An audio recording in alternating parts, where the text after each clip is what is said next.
Hoje a gente vai falar sobre os dividendos do Banco do Brasil para o ano que vem, 2023. A gente fez vários cenários, né? A gente vai comentar esses cenários, os detalhes de cada cenário e vamos dar número. Quanto você deveria esperar de dividendos do Banco do Brasil para o ano que vem? Para me ajudar nesse vídeo, eu trouxe aqui o João Daronco. Tudo bom, João? Tudo bem, Thiago? João, para quem não conhece, é do nosso departamento de análise. E antes de começar o vídeo, já se inscreve aqui no canal se você ainda não está inscrito.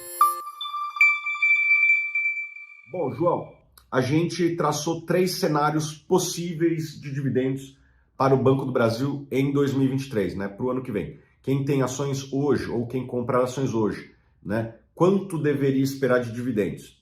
Vamos lá? Vamos lá. Os 3 cenários, eles se basearam no benchmark do setor, que é o Itaú.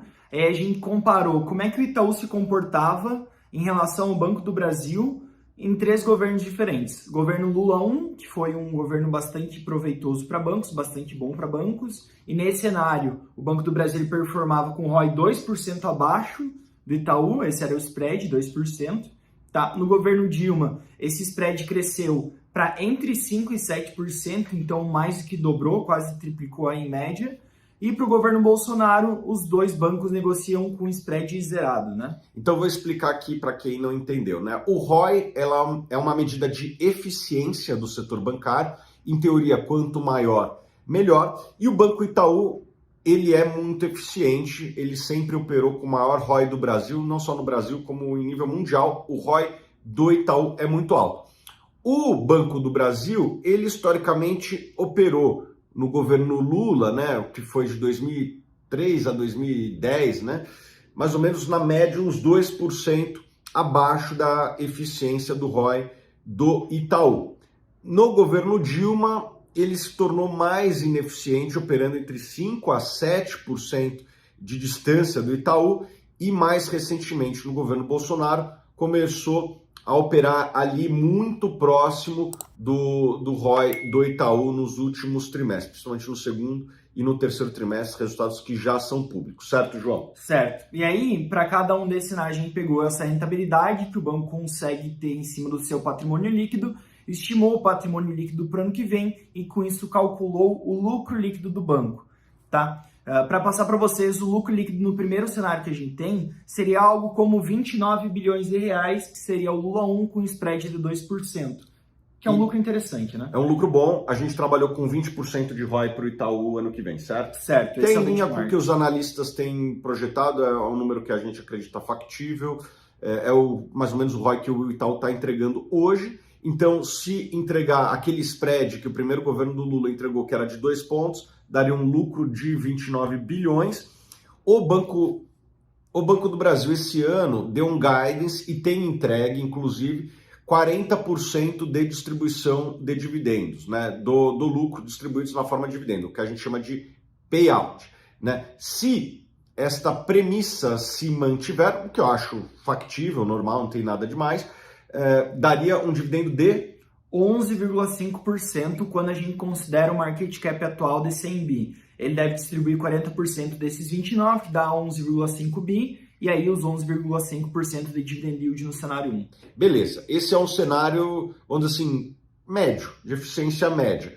O cenário mais ineficiente, né, em que o banco apresenta um ROI menor, seria mais ou menos o que a gente chamou aqui de cenário Dilma, né, que tinha uma diferença de eficiência do Banco do Brasil para o Itaú muito maior, de 5% a 7%. Como ficaria o dividend yield nesse cenário, João? Ótimo. E aí, nesse cenário, a gente teria um lucro bem abaixo desses 29 bi, 24 bi a gente estima, tá? Que daria um preço-lucro, até é importante passar, acho, esse indicador, de 4 a 5 vezes, que não é muito elevado, dado um cenário com uma probabilidade um pouco mais baixa de acontecer. É difícil, eu acho, acontecer no cenário Dilma, acho que é mais provável acontecer um cenário Lula ou até algo entre Lula e Bolsonaro, mas a gente teria um dividend yield nesse cenário de próximo de 9,6%, também é bem atrativo, né? É bem bom, né?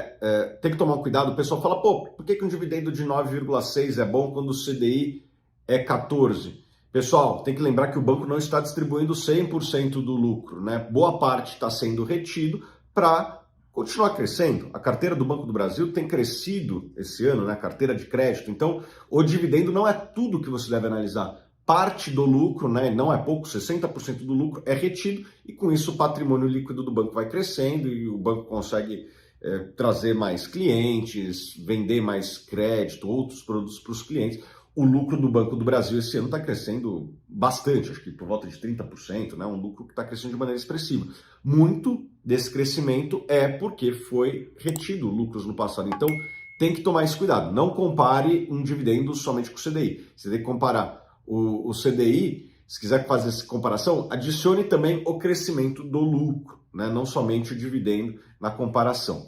Qual que seria o cenário mais eficiente aqui? O cenário mais eficiente seria o que está acontecendo recentemente com o Banco do Brasil, que ele está conseguindo performar muito semelhante ao Itaú, tá? E aí não tem spread, nesse cenário, para o ano que vem a gente teria um lucro de 32 bilhões de reais, ou seja, o Banco do Brasil estaria 3 vezes lucro, né? Com earnings yield aí, para quem gosta desse tipo de indicador, de mais de 30%, que é muito interessante. E o dividend yield estimado estaria próximo de 12,8% a 13%.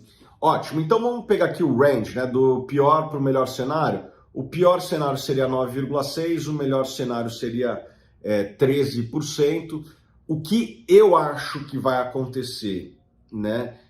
Eu acho que é natural que a eficiência do Banco do Brasil caia um pouco, né, por uma série de motivos, talvez mais gasto com publicidade, talvez novas contratações que deixam o banco um pouquinho mais inchado, mas mesmo isso demora um tempo, não é assim, dia 1º de janeiro, né, começa a ter aquela gordura, né? Mesmo qualquer pessoa para engordar demora um tempo, né? E a mesma coisa acontece com uma empresa. Eu acredito que este primeiro ano seria algo entre o governo Bolsonaro e o primeiro governo Lula, né? Talvez ali no meio do caminho. Então, eu acredito que o dividendo possa ficar algo entre 11% e 13%, na casa de 12%. Esse é o meu cenário base hoje. Obviamente que isso aqui são estimativas. A gente sequer sabe quem vai ser o presidente do Banco do Brasil ano que vem, quais são as diretrizes. A gente está traçando cenários possíveis. E dentro dos cenários possíveis, eu acredito que esse dividendo de 12% é o mais factível, que é um ótimo dividendo, um dos maiores dividendos da Bolsa, talvez o maior dividendo de banco do mundo, né? Sim. Então, é um dividendo interessante e que, ainda assim, o banco está acumulando patrimônio que deveria trazer uma garantia de crescimento da carteira de crédito, etc. Nesse preço, eu gosto de Banco do Brasil, sou comprador. Mais algum comentário, João? Não, acho que é isso mesmo. Beleza, João, muito obrigado. Até o próximo vídeo.